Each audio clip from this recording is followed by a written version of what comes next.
guys, no. So papakita ko na sa inyo guys yung atake nung baby account ko. Wait a minute. Who are you? So pa number 21 yun. At inatake natin siya number 8. Bali T17 na rin to guys.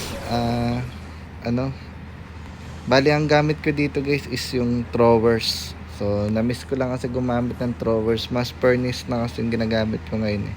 And then ang plano ko dito guys, dito ko patamahin yung fireball sa may builder's hut na yan, or kaya dito sa may kung saan siya tatama dito sa area na to, para lang matanggal natin yung CC, no.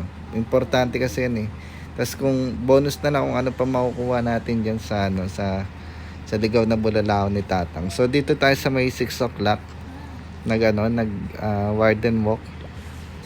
So para madali lang natin ma-reach yung yung target natin. Okay. So na kasi to guys, last minute na rin tong umatake. Bali inod ko lang tong atake ko to. So hindi ko akalain na matchachamba natin to guys. So yan, naka-electrol tayo dyan guys, kasi K16 pala. So tatlong inbi, and then digaw na bulalakaw, boom, sa pool guys. So, double quick, tanggal natin yung isang compartment dun guys. Nice. Ang laki ng value na nakuha natin. And then nakaboost tayo dito guys kasi mababa lang yung nito eh. Yung level ng troops kasi kaka T16 pa rin natin. So para mag level 2 lang yung throwers natin. Hindi pa kasi natin na-ups. So dito guys yung queen, siya yung dun sa may labas. So yung yung ganting panot guys, ginamit ko na rin agad para makakuha.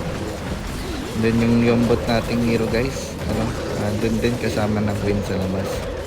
So hindi rin kinaya agad ng queen, no, kasi nabanatan agad siya ng MP. Nasabunutan siya agad dun guys.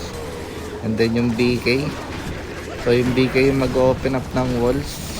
Wala na yata yung root riders ko. Yung root riders ko guys, tatlo lang. So dito guys, kung mapapansin nyo, kapal pa ng healers natin, pero nasa kalahati na ng buhay nila. So ang dami pa rin nating throwers dyan guys.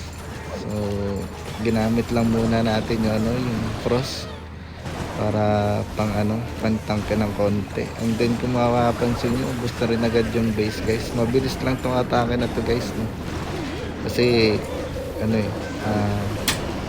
kinakabahan din kasi ako dito guys, kaya mabilisan lang yung yung pag-drop natin. So hindi ko akalain mati 3 star ko to guys. Pari na-chamba natin. So yun, buhay pa lahat ng 1-eye troops natin guys.